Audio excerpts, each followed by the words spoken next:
Bonjour Brième. Bonjour Rachid. On va s'intéresser aux entreprises marocaines. Au Maroc, on peut créer donc une entreprise en quelques clics seulement. Oui, et il y en aurait plus de 50 000 qui ont été créés ainsi au Maroc. C'est ce que nous annonce aujourd'hui Les Échos, un chiffre relayé par l'OMPIC. C'est l'Office marocain de la propriété industrielle et commerciale, une initiative qui a été lancée d'abord en février 2023 avec un projet pilote à travers la plateforme en ligne directe entreprise.ma, mais elle a été largement généralisée à partir de mars 2023. Aujourd'hui, les résultats sont tels que 44% des nouvelles immatriculations sont faites à travers cette plateforme et le délai aussi a été réduit, le délai de traitement qui génère un taux de satisfaction de plus de 94%. 50 000 entreprises, c'est un chiffre qui a été partagé d'ailleurs hier au Parlement par le ministre de l'Industrie et du Commerce, Riyad Mzoul, qui a aussi ajouté que grâce à ce dispositif, il était possible de créer une entreprise en seulement 3 jours.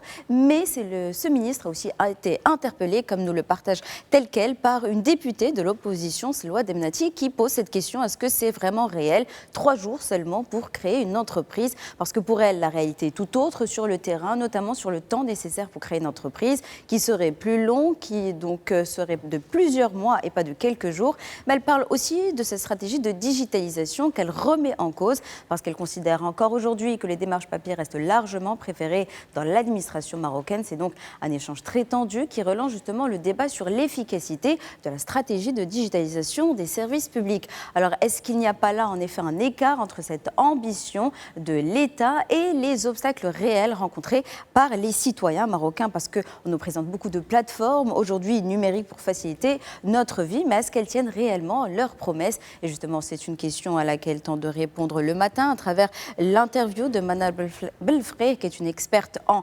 stratégie et intelligence économique et qui alerte, comme le montre le titre: on ne peut pas vendre la magie du numérique sans en assumer les risques. Parce qu'elle revient aussi sur ce paradoxe aujourd'hui qui est au Maroc, dans l'ambition d'accélérer la transformation numérique. Premier paradoxe, on l'a vu, c'est le fait qu'aujourd'hui l'administration se base encore beaucoup sur le papier. Il y a aussi beaucoup d'inégalités numériques au sein du pays. Aussi, il y a la question de la cybersécurité qui serait insuffisante, donc, et qui concerne la protection des données comme des infrastructures numériques. En somme, la digitalisation ne devrait pas se mesurer uniquement au nombre de plateformes lancées, mais surtout à leur capacité réelle à répondre aux attentes des citoyens.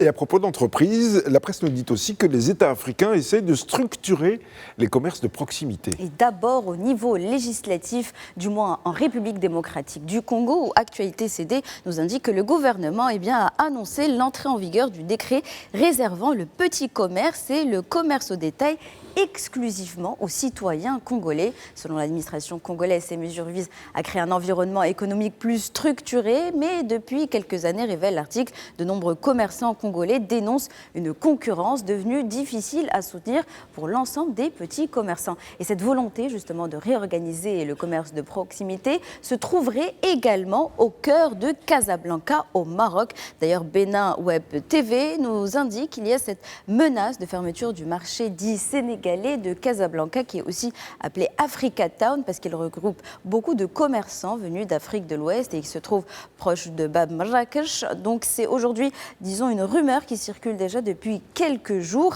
et qui dit que ce marché serait bientôt démoli au profit d'un projet d'urbanisme assez massif qui est celui de l'avenue Royale, qui permettrait de relier la mosquée Hassan II au centre-ville et qui nécessiterait donc une refonte totale de l'urbanisme avec des quartiers entiers à réaménager. Mais pour l'instant, rien de confirmé par les autorités. Mais au-delà de l'urbanisme, les petits commerces devront aussi peut-être aussi passer au digital. Du moins, c'est ce que propose encore une fois le ministre Riyad Mzoul à travers tel quel, qui plaide pour un basculement des vendeurs ambulants vers le numérique. Il estime que c'est la solution durable face au commerce informel qui donc serait ancré aujourd'hui dans le digital. Mais c'est aussi une manière de structurer un secteur souvent marqué par la précarité en réduisant en particulier l'occupation de l'espace public. Mais est-ce que, posons-nous la question, faire basculer une partie du commerce numérique, disons, vers le numérique, ne risque pas surtout de transformer profondément la vie de nos marchés? Car dans beaucoup de sociétés du continent, c'est bien plus qu'un lieu où on fait simplement les courses. En effet, le 360 Afrique nous emmène en immersion dans le marché de Boubon, à 45 km de Niamey, qui fête aujourd'hui ses 200 ans. Un marché donc on trouve un peu de tout, les prix prix sont aussi très accessibles. C'est aussi un marché qui permet des débouchés économiques pour les jeunes et les femmes. Et donc le défi n'est pas seulement de moderniser ou de digitaliser l'économie des marchés. L'idée, c'est surtout de réussir à structurer ces activités sans dénaturer ce qui fait évidemment l'essence de nombreuses sociétés africaines. Ce sont des marchés qui sont des lieux de vie, de solidarité et surtout le lieu où se retrouvent des communautés. Ouais, il y a une forme de magie dans les marchés, il ne faut pas les perdre, ce serait dommage. On l'espère. La presse nous dit aussi qu'il faut protéger les océans de la surpêche. Oui, les pays méditerranéens, du moins, veulent, à travers un nouveau plan, sauver les ressources halieutiques d'ici 2027, en particulier de la surpêche. C'est ce que nous partage aujourd'hui l'Infomédiaire. C'est donc une rencontre, du moins un plan qui réunit l'Union européenne, 16 pays et 16 pays méditerranéens, dont le Maroc, et qui veulent justement ensemble essayer de renforcer leur coopération pour reconstituer les stocks et s'adapter au changement climatique, car aujourd'hui le risque est grand. La moitié des ressources restent surexploitées, mais autre inquiétude, les jeunes se détournent progressivement de ce secteur, alors que de nombreuses communautés côtières vivent encore largement de la pêche artisanale. Et à ce sujet, justement, l'Afrique de l'Ouest veut essayer de créer une sorte de concertation, une action collective pour préserver ce secteur, parce que pour beaucoup de pays côtiers, eh bien, c'est la base de la sécurité alimentaire, c'est une source d'emploi et de cohésion sociale, mais surtout, d'après la FAO, elle fournit une alimentation essentielle à plus de 300 millions d'Africains. Et donc, le secteur, malgré tout, fait face, on le sait, à un risque grand qui est celui de la pêche industrielle. C'est donc aussi un modèle qui questionne la pêche industrielle, et on le voit avec le nouveau chalutier présenté à travers un article de Ouest France, un chalutier massif qui vient d'un groupe néerlandais. Il fait plus de 111 mètres de long, mais il est capable de pêcher, de transformer et congeler des quantités massives de poissons directement en mer. C'est donc un chalutier aussi qui sera inauguré dès demain. Mais les détracteurs, eux, dénoncent tout un système et surtout une contrainte, une pression énorme sur les ressources halieutiques, une concurrence difficile pour la pêche, encore une fois, artisanale. Mais au-delà de la surpêche, ce qui menace également ce secteur, c'est la pollution chimique des mers notamment. Et oui, à cause des drogues d'ailleurs, c'est ce que nous partage l'opinion, avec des saumons qui seraient sous l'emprise de cette drogue dure, la cocaïne.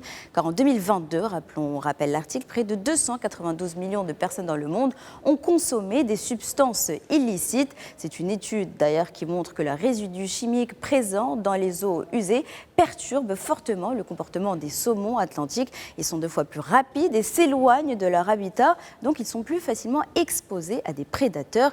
Et donc c'est tout l'écosystème qui est dérangé. En somme, c'est une actualité qui nous fait réfléchir sur notre capacité à préserver les océans face à des pressions multiples, surpêche, industrialisation, mais surtout pollution.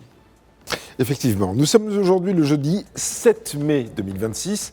Quel autre 7 mai avez-vous choisi ? Je vais vous raconter un jour joyeux, Rachid, un jour où la photographie a commencé à voir le monde en couleur. Et nous sommes le 7 mai 1869. À cette époque, toutes les photos sont en noir et blanc. Les visages, les paysages, les souvenirs, tout existe uniquement dans des nuances de gris. Mais ces jours-là, 2 Français présentent presque en même temps au monde la même invention, Charles Cros et Louis Ducos du Oron. Et leur idée est simple, recréer les couleurs à partir de 3 couleurs primaires, le rouge, le bleu et le jaune. C'est ce qu'on appelle la trichromie. Et quelques décennies plus tard, les frères Lumière mettent eux au point l'autochrome. C'est donc un procédé qui permet enfin de capturer directement les couleurs sur une seule plaque photographique. Et petit à petit, la photographie couleur se démocratise. Les albums de famille changent, les souvenirs aussi. Mais le 7 mai nous rappelle aussi une autre chose, l'évolution même de la photographie. En effet, à l'époque, prendre une photo, c'était un événement. On posait, on attendait, on immortalisait un moment rare. Et aujourd'hui, on photographie tout le temps, parfois même sans vraiment regarder ce que l'on prend en photo. Mais malgré cela, ça reste quand même la même magie, la photographie, la magie de pouvoir arrêter le temps et transformer surtout un instant ordinaire en un souvenir éternel. Et en couleur. C'est promis, on fera un selfie tout à l'heure. Avec plaisir. Merci beaucoup, Mariam Kokaïna.